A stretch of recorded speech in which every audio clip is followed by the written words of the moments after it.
I did not cry when Zayden rejected me.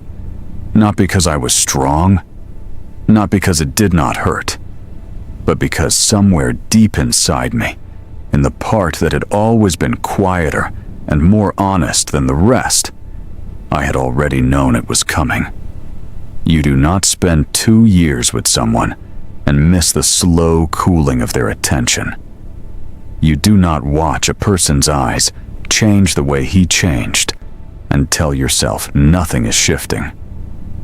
I had simply refused to believe what I already knew, until the morning he made it impossible to refuse anymore. It happened in the eastern courtyard, in front of people. That part was deliberate. I understood that immediately. The way you understand things that land with too much precision to be accidental. Zayden did nothing without intention. He had chosen the courtyard, the hour, so the audience of 12 pack members going about their morning routines. Chosen all of it because a public rejection carried a different weight than a private one. A public rejection closed doors, made things final in the way that only witnessed things become final. He stood in front of me with his amber eyes carrying nothing. Not cruelty, not regret, not even the discomfort of someone doing something they knew was unkind. Just blankness. The particular blankness of someone for whom you have already stopped being a person and become a situation to be resolved. "You are useless to me," he said. 4 words, flat, clean, delivered the way you deliver information that you do not expect to be disputed. He had found another Omega. Her name was Sarah. She stood 2 steps behind him, with a gold bond mark already faint at the back of her neck, and an expression that wanted to be anywhere except here. I did not blame her. I had never blamed her. The courtyard was very quiet. I looked at Zayden for 3 seconds. Long enough to see that there was nothing left there worth looking at. Long enough to understand, with complete and final clarity, that the 2 years I had given him were gone and were not coming back, and that the only thing left to decide was what I did with the space they left behind. "All right," I said. 1 word. I turned and walked away, and I did not look back once. Here's what I knew about myself as I walked across that courtyard.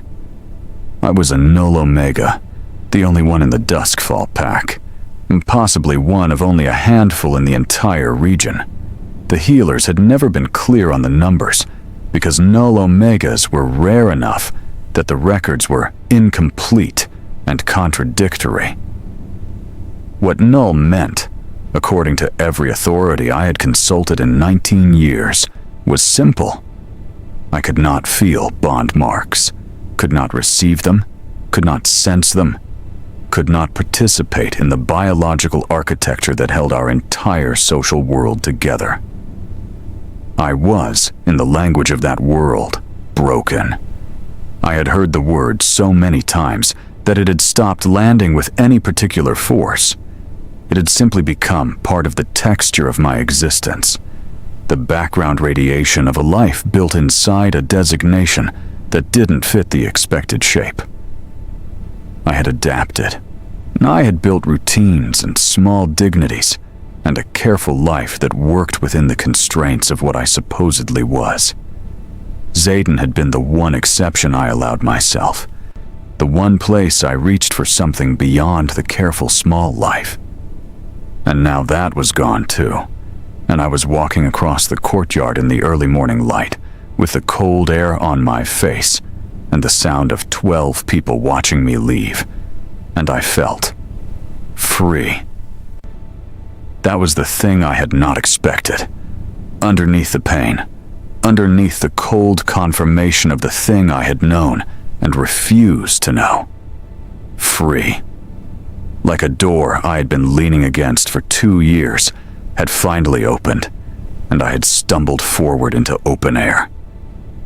I walked through the eastern gate and down to the pine forest at the edge of pack territory, and I sat on a fallen log, and I breathed. Just breathed. Let the cold air move through me, and the pine smell settles around me, and the quiet does what quiet does when you finally stop filling it. I did not know then that I had been watched. Not by the 12 people in the courtyard. I knew about them. I mean, watched by 3 others. 3 separate pairs of eyes, in 3 separate positions, with 3 completely different reasons for the watching. I found out later. I wish, sometimes, that I had known at that moment, sitting on the log at the forest edge with my hands on my knees, that the rejection I had just walked away from was not the end of anything. That it was, in fact, the starting gun for something none of us could have fully predicted. But I did not know. So I sat in the cold and breathed and felt free, and then walked back inside. Cairo found me first, 3 hours after the courtyard. I was in the records office finishing administrative correspondence. I had gone straight to work because work was the most honest form of functioning I knew, and I needed honest functioning right now.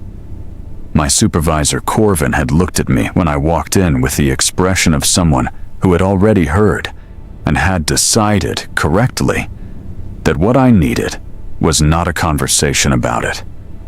I was halfway through the Eastern correspondence when I felt the change in the room's atmosphere and looked up. Cairo was standing in the doorway. I knew him by sight and reputation. He was not originally from Duskfall. He had arrived 3 years ago through an interpack arrangement that the senior members discussed in the careful tones reserved for things they found impressive and slightly alarming. But he was tall and powerfully built, and carried himself with the particular ease of someone whose authority was internal rather than title-dependent. He held no official rank in Duskfall's hierarchy. He did not appear to need one. He was looking at me with dark eyes that were doing something specific, not the pity or the careful discomfort I had been receiving from people all morning.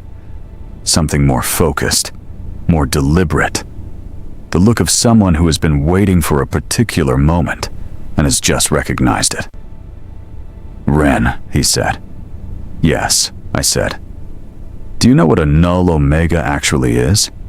No greeting. No acknowledgement of the morning's events. No social scaffolding of any kind. Just the question, direct and immediate, dropped into the middle of the room like something he had been holding for a while and had decided to put down now. I set my pen down. According to the pack healers, a developmental anomaly. Someone whose bond sense failed to develop. According to the pack healers, he repeated. The emphasis was precise. He did not agree with the definition. He was filing it under a category called incomplete. "Is there another answer?" I asked. He looked at me for a long moment. His expression was unreadable in the specific way of someone who is deciding how much to give and in what order.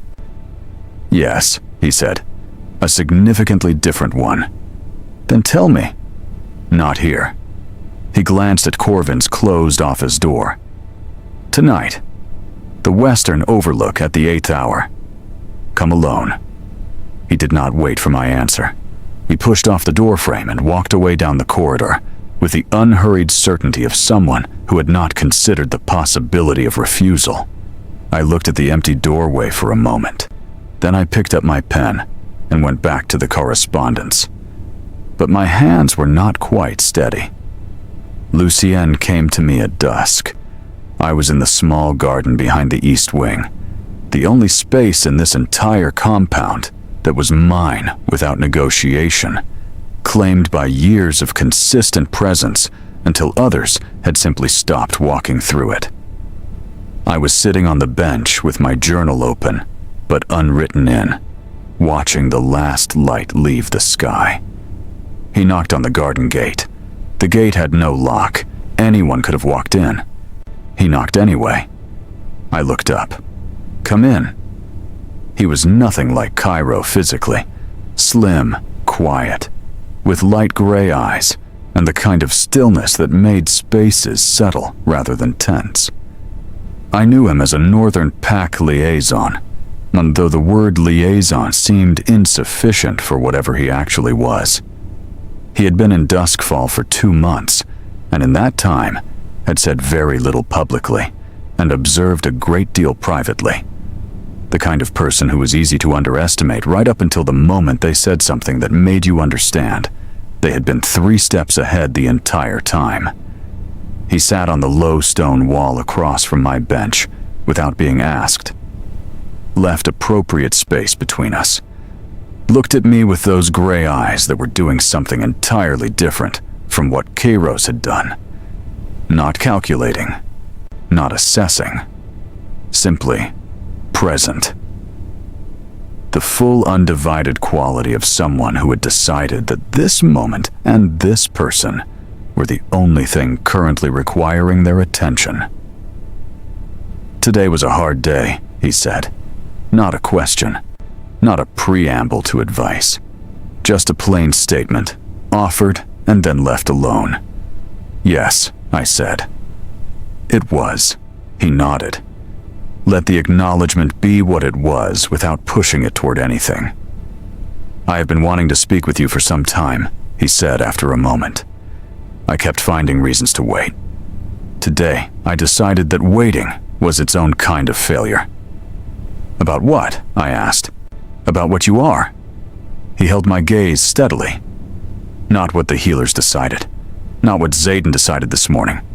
What you actually are. A pause. Because I think you deserve to know.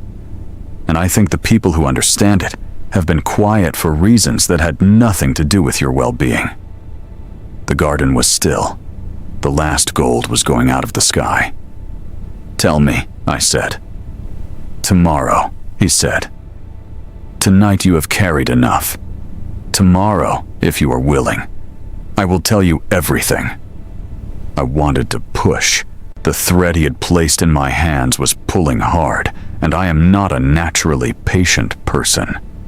But I looked at him, at the genuine care in his expression, the real consideration underneath it, and I understood. He was not delaying for his benefit. He was protecting the landing for mine. Information received by a cracked open person lands differently from information received by someone who has had a night to close back up. Tomorrow, I said. He nodded, stood, said goodnight with the quiet sincerity of someone who meant it simply, and walked back through the gate. I sat in the garden alone and thought about the day. Zayden's 4 words, the clean space they left, Cairo's question, and the western overlook at the 8th hour, Lucien's careful promise, and the genuine weight behind it. And Varel. I had almost forgotten about Varel, which I suspected was a mistake. She had been standing in the open in the eastern courtyard this morning, not at a window, not in a shadow, not passing through. Standing there in the early light as though she had arrived knowing exactly what was about to happen. Not surprised for a single moment. Smiling with the quiet satisfaction of someone watching their plan move to its next stage. I did not know Varel well. Almost nobody in Duskfall did. She had arrived 6 weeks ago with credentials that nobody had fully explained, and an agenda that she wore on her face in the specific way of someone who is not hiding that they have an agenda, only hiding what it is. She was elegant and composed and extraordinarily intelligent, and the few people who had spoken with her at length had come away with the unsettled feeling of someone who had given more than they intended to in a conversation that had seemed perfectly innocent. She had not approached me yet. That was the detail that sat heaviest. Everyone else had moved toward me today. Cairo with his doorway question and his 8th hour appointment. Lucian with his careful presence and his careful promise. But Varel, who had been watching longest, who had smiled with the most specific satisfaction, had said nothing. Made no move. Simply watched and smiled and waited. That kind of patience was not the patience of someone with nothing.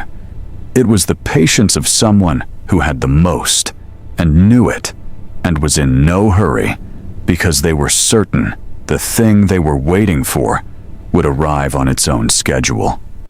I pressed my hands flat on my knees in the cooling dark. Tomorrow, I would go to Lucian. Tomorrow night, I would meet Cairo at the Western Overlook. And at some point, on her schedule, in her way, Virel would come to me with whatever she had been sitting on since before this morning. I was a null omega who had just been publicly rejected by the Alpha, who claimed me for 2 years. And somehow, in the space of one day, I had become the most watched person in the Duskfall pack. I thought about that for a long time. Then I stood up, closed my unwritten journal, and walked inside. I was done being the person things happened to. Whatever I was, whatever Cairo's question, and Lucian's promise, and Virel's patient smile all pointed toward, I was going to find out. On my own terms, with my eyes completely open. Not broken. Not null in the way they meant it. Something else entirely. Something that 3 very different people had seen before I did, and were already, in their separate ways, moving to claim. The difference between them, the difference that was going to matter more than anything else in the days ahead, was that only one of them was moving toward me because of who I was, rather than what I could do for them. I did not know yet which one that was, but I was going to find out. I did not sleep well. Not because of Zayden. I was done losing sleep over Zayden. I did not sleep because my mind kept circling the same 3 points, like a dog that had found something buried and could not stop returning to the spot. Cairo's question. Lucian's promise. Virel's smile. By the time gray morning light came through my window, I had made a decision. I was not going to walk into any of those conversations blind.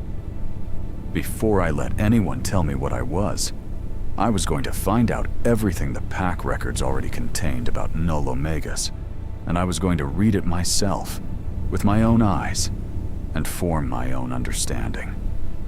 Then I would sit across from Cairo and Lucian and Virel, and I would know whether what they were telling me was complete, or whether they were handing me a version of the truth, shaped to fit their purposes. I was done receiving shaped truths from people with agendas. I was up and dressed, and in the records office before anyone else arrived. The pack archive was mine. In a way, it was not anyone else's. 3 years of administrative work had given me access that most pack members did not have. And more importantly, the specific organizational knowledge that turned access into usefulness. I did not need to search.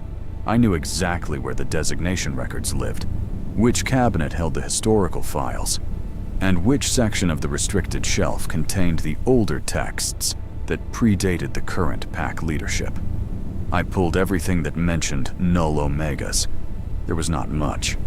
4 documents in the main archive and 2 in the restricted section, which I accessed with the key Corvin had given me 18 months ago for a records reorganization project, and never asked back for. I sat at the reading table and I read. The first 3 documents confirmed what I already knew. Null omega, rare designation, bond sense absent or non-functional, cause unclear, social integration challenging, historical records sparse. The language of people describing something they did not understand, and had not tried hard enough to understand, because the population affected was too small to demand their effort. The 4th document was different. It was older, the paper thicker, the script more formal, the language the careful, precise style of official pack records from 2 generations back.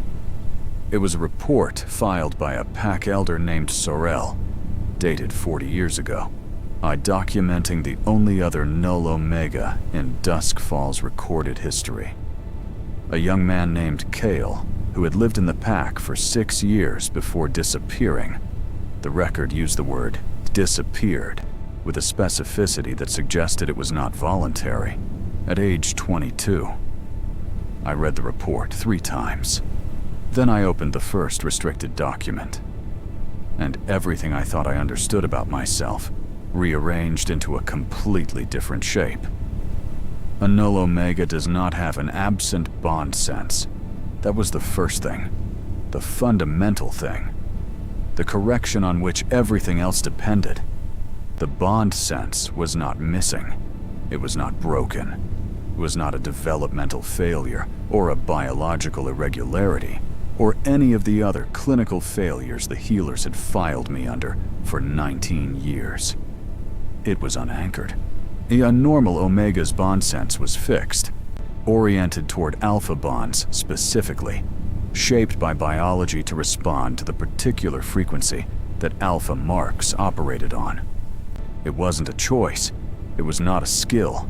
It was a biological preset, like eye color, like height. It simply was. A null omega's bond sense had no preset, no anchor, no fixed orientation. It sat open and unattached and responsive to nothing specifically because it was built to respond to everything, or more precisely, to be chosen rather than compelled. A null omega could not be bonded without their full conscious willing participation, could not be pulled, could not be marked without consent so complete it had to be actively given rather than passively received. In a world where alpha bonds were the primary mechanism of social and political control, where bonding meant loyalty, compliance, the reorientation of an omega's entire relational world around a single alpha, a null omega was not broken. A null omega was immune. I sat with that word for a full minute. Immune. The restricted documents went further. They described historical cases, rare, scattered across different packs over 2 centuries, of null omegas who had been identified and studied. The pattern that emerged across all of them was the same. Every null omega in the records had become a point of serious political interest, not because of what they lacked, because of what their immunity meant in practical terms. An alpha bonded to a null omega could not use the bond as leverage, could not enforce compliance through it, then could not pull the omega back through bond pain or bond hunger. The connection, if a null omega chose to form one, was entirely mutual, genuine, chosen, and completely outside the normal power architecture of bonded pairs, which meant that a null omega, positioned correctly, was the one person in the pack world who could move between power structures without being anchored to any of them. The one person who could hold alliances that crossed bond lines because no bond line held them. The one person whose loyalty, if given, was real, not biological compulsion dressed as feeling, but actual choice. The last restricted document was the one that made my hands go still on the table. It was a strategic analysis, written by someone whose name had been removed, cut cleanly from the top of the page, the edges too precise to be accidental. It described, in the careful language of political theory, the specific value of a null omega to a person seeking to consolidate power across multiple alpha factions. If a null omega formed genuine connections with alphas from competing factions, those alphas, who would normally never cooperate, would have a point of common interest, a shared relationship with someone neither of them could control through normal bond mechanisms. A null omega, the document said, was not a person to be bonded. They were a bridge, and whoever held the bridge held the crossing. I closed the document. I sat in the empty records office in the early morning quiet, and I pressed my hands flat on the table, and I breathed. Everything Cairo was going to tell me tonight. Everything Lucian had promised me this morning. So everything Varel had been smiling about yesterday in the courtyard. It was all in these documents. I had just read it myself, with my own eyes, before any of them had the chance to hand me their version. I was not broken. I had never been broken. I was the rarest thing in the pack world. A person who could not be controlled through the mechanism that controlled everyone else.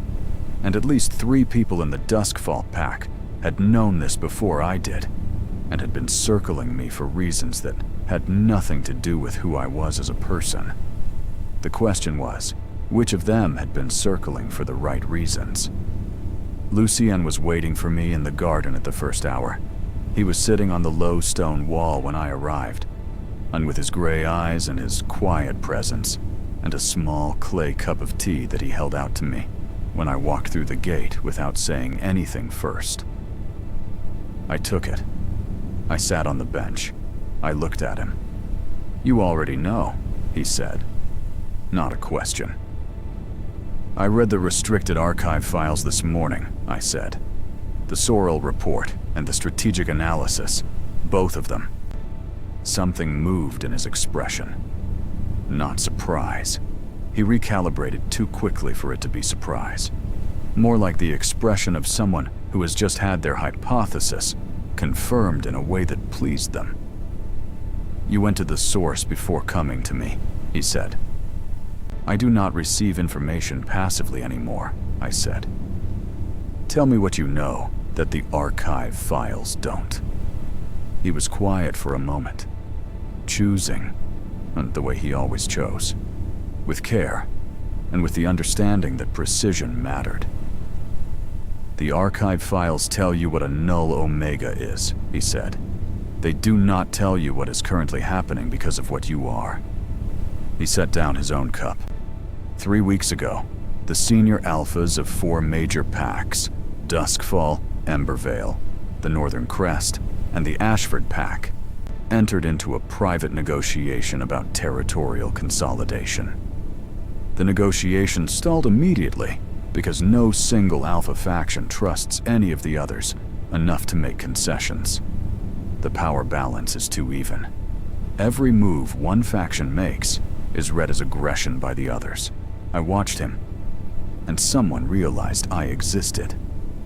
"Someone realized you existed," he confirmed, and understood that a null omega, who formed genuine relationships across those factions, would be the only neutral point all 4 would have reason to protect. He paused. Not manipulate. Not bond. Protect. Because losing your goodwill would mean losing the goodwill of every faction you were connected to simultaneously. "Who realized this?" I asked.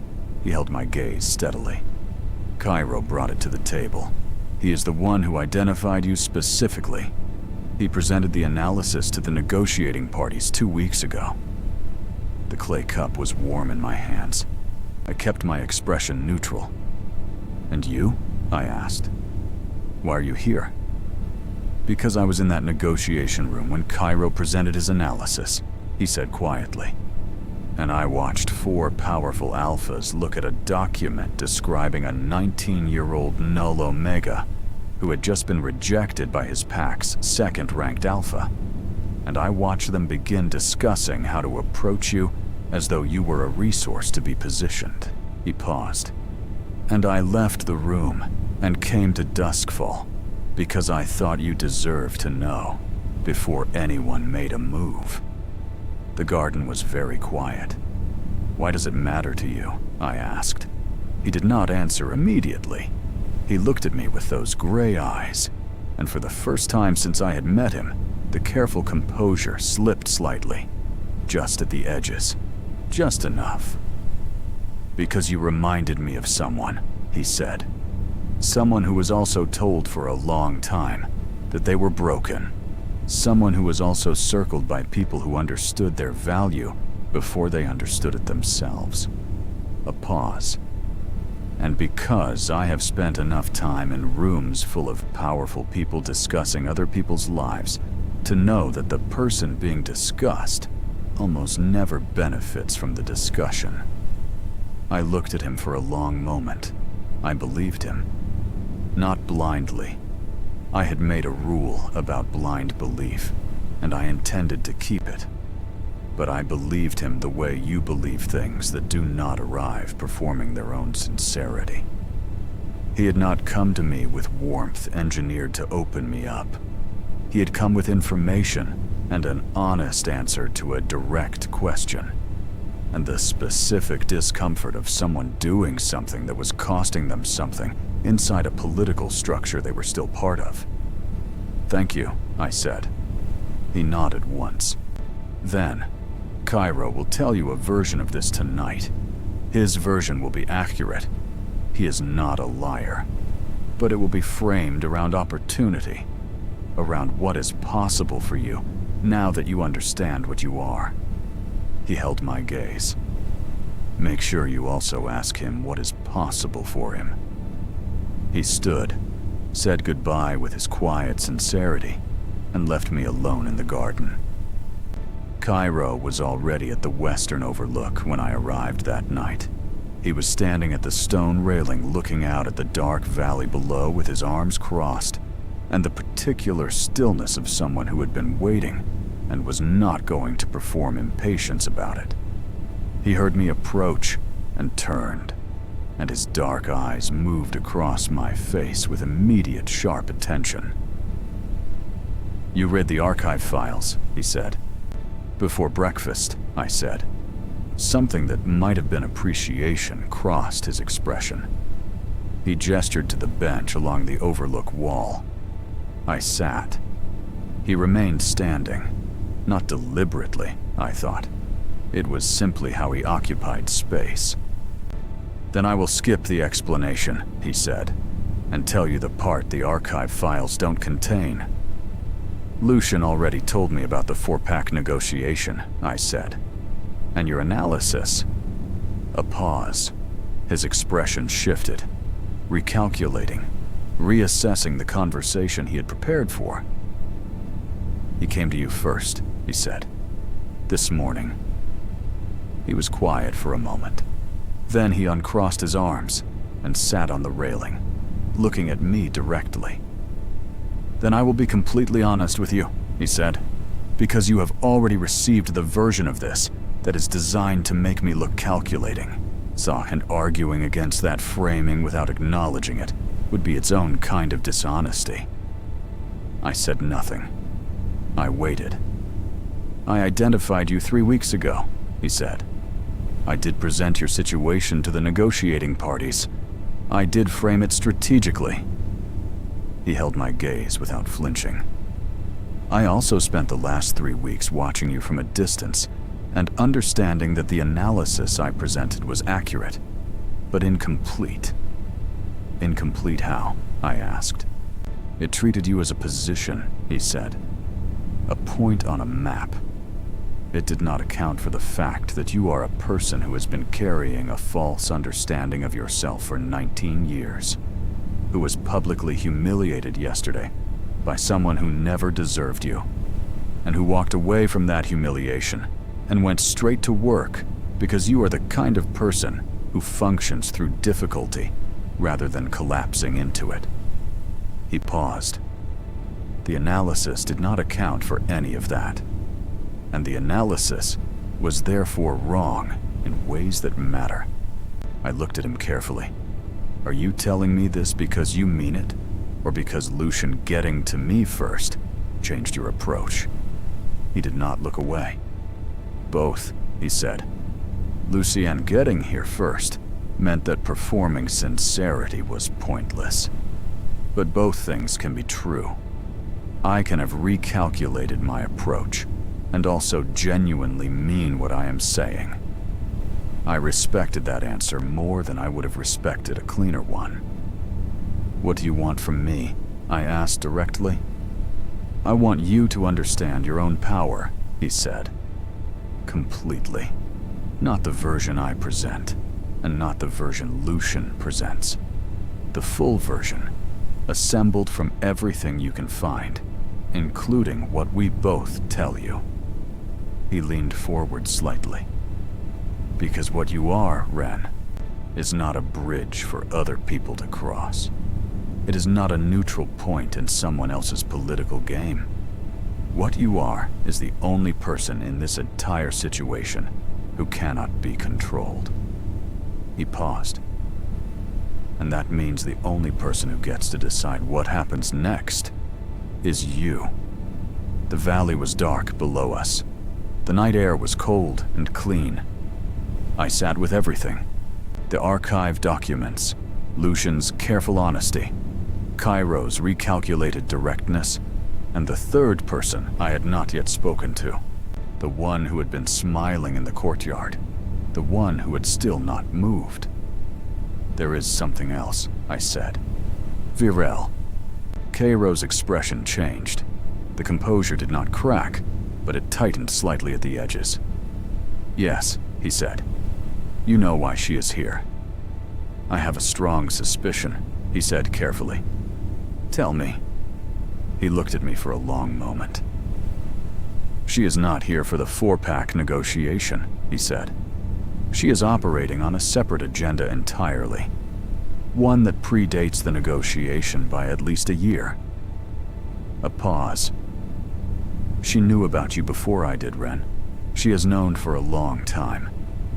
And the reason she has not approached you yet, he stopped, is because she is waiting for you to come to her, I finished. He nodded slowly. I stood up from the bench, looked out at the dark valley for a moment, then back at him. I am not going to be anyone's bridge, I said.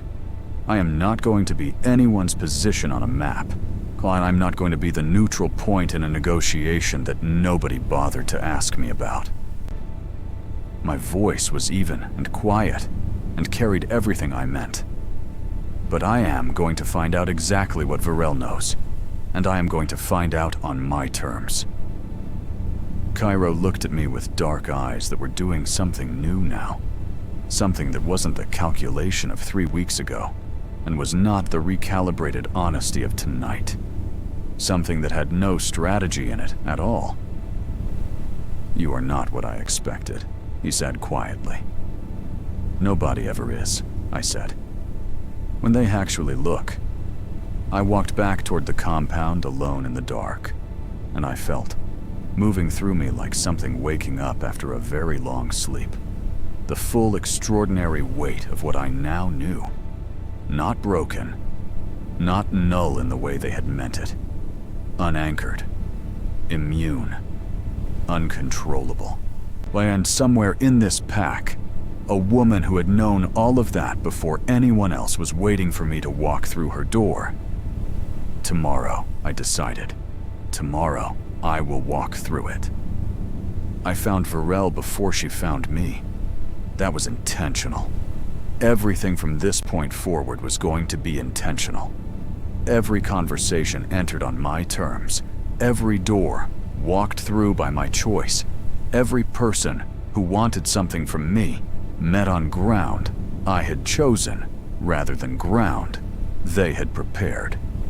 I was done arriving at conversations that had been set up without me.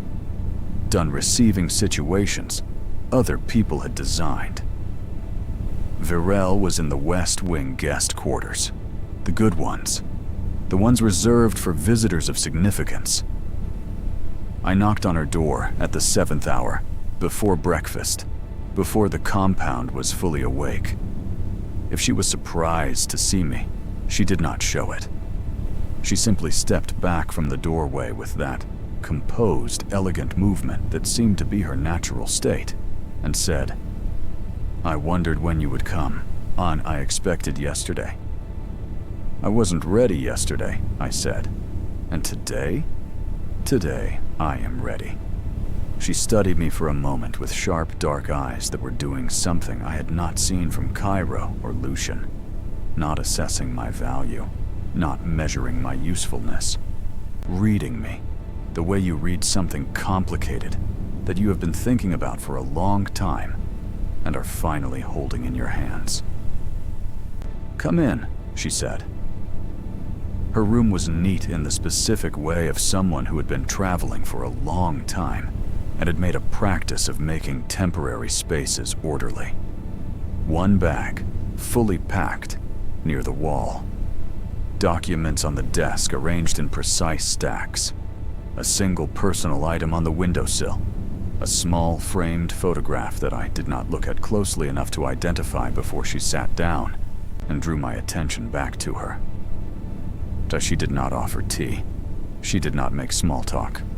She folded her hands on the desk and looked at me with the direct attention of someone who had decided that we were past the performance of social niceties. "You read the archive files," she said. "Yes." "And you spoke to both of them?" "Yes." "Then you know most of it," she said. "Which means, what you are here for is the part they could not tell you." "What they do not know," I said. She tilted her head slightly. "Cairo knows the political value. Lucienne knows the human cost. Neither of them knows the origin." She paused, letting that word sit in the air between us. "Do you know why null omegas exist, Ren? Not what they are. Why they exist." I said nothing. I waited. "They are not accidents," she said. "Not developmental failures. Not random biological irregularities."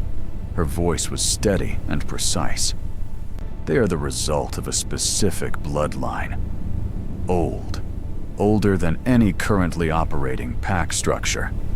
A line that was deliberately scattered 3 generations ago by a coalition of alpha leaders who understood exactly what null omegas represented and decided that the safest thing to do with a population of people who could not be controlled was to ensure they never found each other."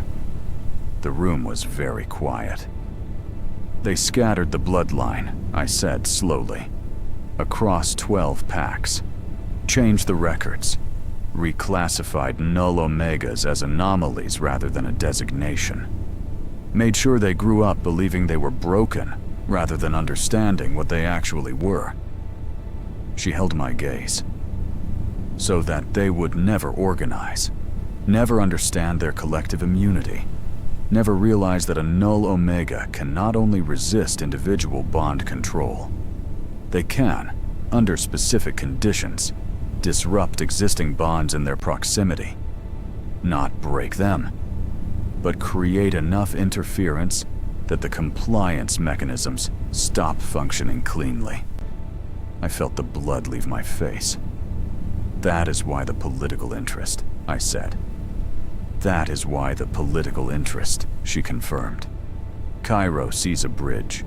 Lucienne sees a person who deserves protection. Both of them are thinking small." She leaned forward slightly. "I am thinking about what happens when the pack world's primary control mechanism stops working reliably. What happens to every alpha who has built their power on bond compliance when the compliance becomes optional?"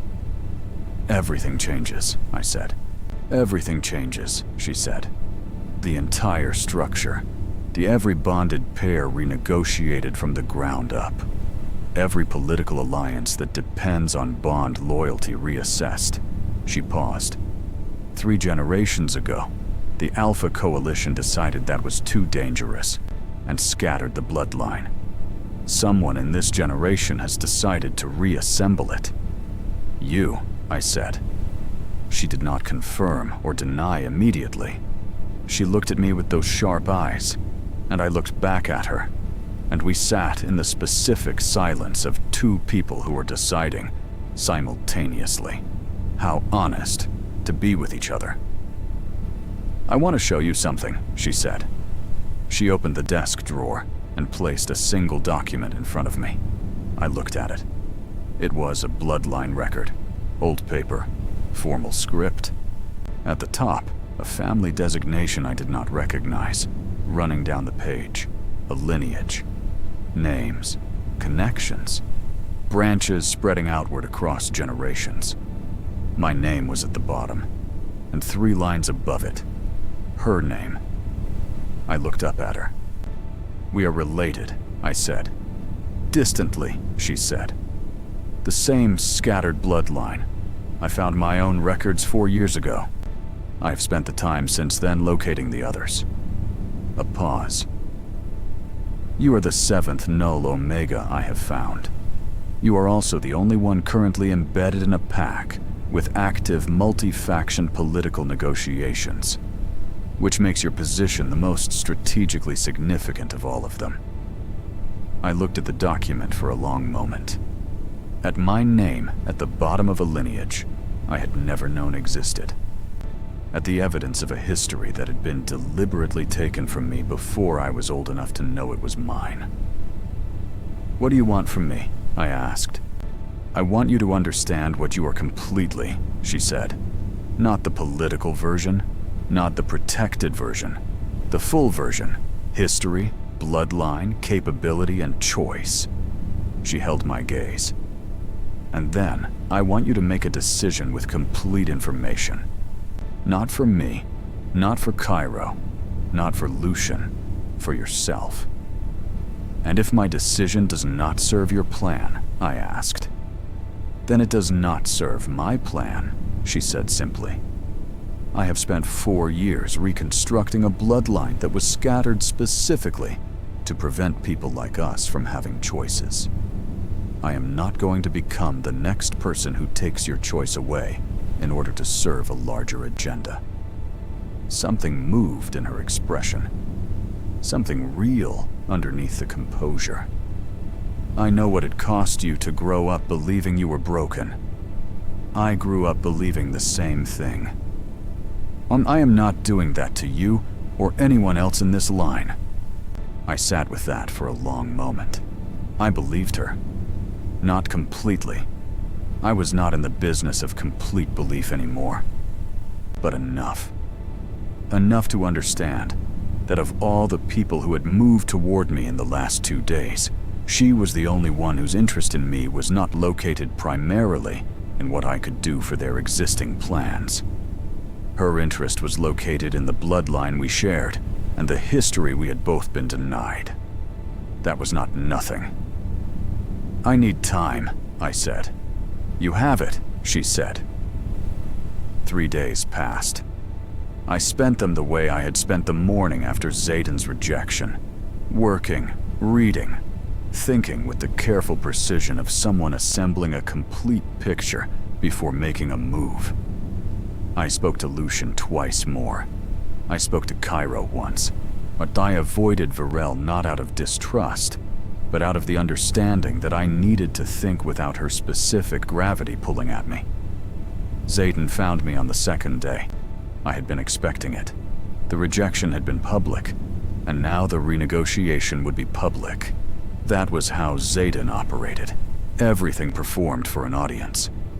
He found me in the main corridor between the dining hall and the east wing, at a time of day when the corridor was well populated, and he stepped into my path with amber eyes that were carrying something new.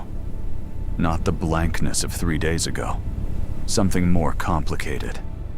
Something that looked, if I was being uncharitable, a great deal like a man who had just learned that the person he dismissed was considerably more significant than he had understood.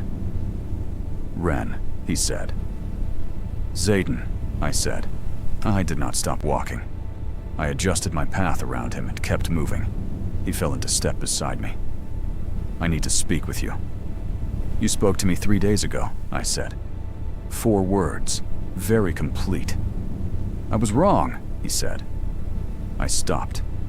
Not because the words moved me. They did not, or not in the way they would have moved me a week ago. I stopped because I wanted to look at him directly when I said what I was about to say. "Yes," I said. "You were. Not about ending things. Ending things was probably the most honest thing you have done in 2 years. You were wrong about what I am." I held his amber gaze steadily. "But you do not get to correct that, now that other people have told you. You do not get to come back because I became interesting to you again. I was always what I am, Zayden. Sure, you simply did not look carefully enough." He was quiet. Something in his expression shifted. Not the recalculation of a man revising his strategy, but the genuine discomfort of a person who has just been handed an accurate assessment of themselves and cannot find an argument against it. "I'm not asking to come back," he said quietly. I studied him. "Then what are you asking?" "I do not know," he said. And it was the most honest thing I had ever heard him say. I looked at him for a moment longer, at the person I had spent 2 years waiting to fully see me, at the absence now of the longing that absence used to produce. "Then come back when you do," I said, and I walked away. On the third evening, I asked Lucian, Cairo, and Virel to meet me in the garden, all 3 of them, together, at the same time. Lucian arrived first, quiet as always. Cairo came through the gate 2 minutes later and stopped when he saw Lucienne, and the look that passed between them was the compressed look of 2 people who had been operating in parallel and were now, unexpectedly, in the same space. Virel came last, took in the scene with a single sweep of those sharp eyes, and sat on the stone wall with the composure of someone who had anticipated this and prepared for it. I stood in the center of my garden, my space, my ground, my terms, and looked at all 3 of them. "I know what each of you wants from me," I said. "I'm not going to pretend otherwise, and I'm not going to be polite about it. Cairo, you want a bridge between factions. A null omega at the center of the negotiation who gives 4 competing alpha groups a common interest." I looked at him. He did not deny it. "Lucienne, you want to protect me from being used as that bridge, which is genuine, and I believe it. And it is also its own kind of wanting something, because a person you are protecting is a person oriented toward you." I looked at him. Something in his expression acknowledged the accuracy of that quietly. "Virel, you want to rebuild a bloodline and reclaim a history that was taken from people like us, which is the most honest agenda in this garden, and also the largest one, and I have not yet decided how I feel about being part of it." The garden was very still. "None of you get to decide what I do," I said. "Not with good intentions, not with accurate information, not with genuine feeling, and none of it gives you a vote in what I choose." I paused. "I am a null omega, which means I am the one person in this entire situation who cannot be pulled, cannot be bonded without full consent, cannot be leveraged through the mechanism that leverages everyone else. That is not a resource. That is a fact about who I am. And I am going to live inside that fact on my own terms, starting now." Silence. Then Cairo said, "What are your terms?" "I will participate in the 4-pack negotiation," I said. "Not as a bridge, not as a neutral point. As a representative with my own seat at the table and my own voice in the outcome. If my presence creates common ground between factions, that common ground serves the negotiation, not any single person in this garden." I looked at him steadily. "I am not your piece, Cairo. I am my own." He held my gaze for a long moment. Then he nodded. A single clean nod. The nod of someone accepting terms they had not set and finding them acceptable anyway. I turned to Lucian. "I want the full history of the Null Omega bloodline, everything you have access to. Not because Virel asked me to care about it, because it is my history, and I have a right to it." Lucienne said quietly, "You have always had that right. I should have brought it to you sooner." "Yes," I said. "You should have." I let that sit for a moment. Then, I also want you to stop managing the distance between me and information you think will hurt me. I am not fragile. I have never been fragile. Treat me accordingly." Something in his expression shifted. A genuine recalibration, the kind that went deeper than strategy. "Understood," he said, and I turned to Varel last. "I am not joining your project," I said. "Not yet. Not until I understand what rebuilding the bloodline means in practice and what it costs the people involved." I paused. "But I want to meet the others. The 6 you found before me. On neutral ground, arranged by me, with no agenda attached to the meeting." Varel looked at me for a long moment. "That is more cautious than I expected." "I have learned recently," I said, "that caution applied early is considerably less expensive than trust given too quickly." She held my gaze. Then she smiled.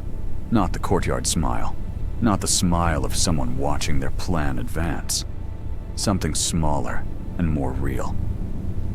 "Agreed," she said. Zayden came to me one more time. The following morning, early, at the garden gate, and he knocked the way Lucian had knocked, asking permission rather than assuming it. I let him in. He sat on the low stone wall and looked at me with amber eyes that had lost, finally, the particular blankness that had been their dominant expression for the last year of our time together. "I know why people are interested in you now," he said. "I heard about the Null Omega bloodline. The negotiation." He paused. "I want you to know, that is not why I am here." "Then why are you here?" I asked. "Because I was wrong about you long before I knew any of that," he said, and I wanted to say it without an audience this time. He looked at his hands briefly. "You deserved better than what I gave you. That is true, regardless of what you are, or what you can do, or who wants you now. It was true when I thought you were just an Omega who could not feel bonds." He looked up. "I'm sorry, Ren." I looked at him for a long time. At the person I had loved in the careful, limited way you love someone when you are not fully sure they see you. At the genuine remorse in his expression, not performed, not strategic, just real and uncomfortable, and offered without expectation. "I accept that," I said. "It doesn't change anything, but I accept it." He nodded. He stood. He looked at me one more time with those amber eyes, and I saw in them, clearly, the moment he understood that the door was closed. Not with anger, not with punishment, but with the clean finality of someone who had moved forward and wasn't coming back. He left. I watched the gate close behind him. That evening I stood at the western overlook alone, and the valley below was dark and wide, and the night air was cold and clean, and I stood at the stone railing and looked out at it, and felt, moving through me from somewhere deep and previously untouched, the full weight of everything I now knew about myself. Not broken. Not null in the way 19 years of healers had meant it. Unanchored. Immune. Carrying a bloodline that had been deliberately scattered by people who understood that a person who could not be controlled was the most dangerous kind of person.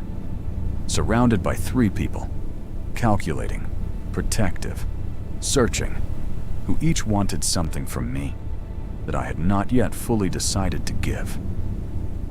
And somewhere in the negotiation ahead, a seat at a table I had not been invited to, but was going to take anyway, I thought about Lucian's quiet presence and his genuine belief that I deserved to know my own history before anyone used it. I thought about Cairo's recalculated honesty, and the moment his expression had lost its strategy entirely and become simply real. I thought about Varel's bloodline document and my name at the bottom of a lineage I had been separated from before I could walk. I thought about what Lucian had said in the garden tonight, quietly, after the others had left. when it was just the two of us, and the cooling air and the particular quality of silence that had developed between us over the last 3 days. "I did not come here for the negotiation," he had said. "I came here for you. Not for what you are, for who you are. I know the difference, and I need you to know that I know it." I had looked at him, at the gray eyes with nothing hidden in them for once. No careful management of information, no protective positioning. Just a person saying a true thing and letting it be true without dressing it up. "I know," I had said. And I did know. I had known for days. In the same way, you know things that have been true quietly for longer than you have acknowledged them. I was not ready to name it yet. I was not ready to give anything yet. Not to Lucian, not to Cairo, not to anyone who had entered my life in the wake of Zayden's 4 words with wants of their own. I had spent 19 years being defined by what I supposedly lacked. I was going to take my time understanding what I actually had before I handed any of it to someone else. But I was not closed. I wasn't guarded in the permanent way of someone who has decided the cost of openness is always too high. I was simply deliberate, choosing, deciding for myself in my own time, with full information and full awareness of my own worth. That was new. That was the newest thing about me, and also the most fundamental. I pressed my hands on the stone railing and looked out at the dark valley and breathed the cold, clean air. Zayden had called me useless. 3 days later, 4 major pack factions were repositioning themselves around my existence. A woman had spent 4 years rebuilding a bloodline specifically because people like me existed. 2 alphas had walked into my life with plans and walked further in than they intended, and were now navigating feelings neither of them had budgeted for. And I was standing at the overlook alone, on in the cold, deciding what happened next. Not them. Me, the null omega who could not be controlled, could not be bonded without full willing choice, could not be leveraged or pulled or positioned without consent. The most dangerous kind of person, the one who decides. I pushed off the railing and walked back toward the compound. There was a negotiation to enter, a history to reclaim, a bloodline to understand. And somewhere in the middle of all of it, unhurried, chosen, entirely on my own terms, a life that was finally, completely mine. I walked through the gate and into the light, and I didn't look back once. And if you were still here, you already know this story hit different. Ren did not wait to be saved, did not collapse when Zayden's 4 words landed, and did not hand himself over to the first person who told him he was valuable. He went to the archive himself. He called the meeting himself. He set the terms himself. Because that is what happens when someone who has spent subscribe, share, and comment for more interesting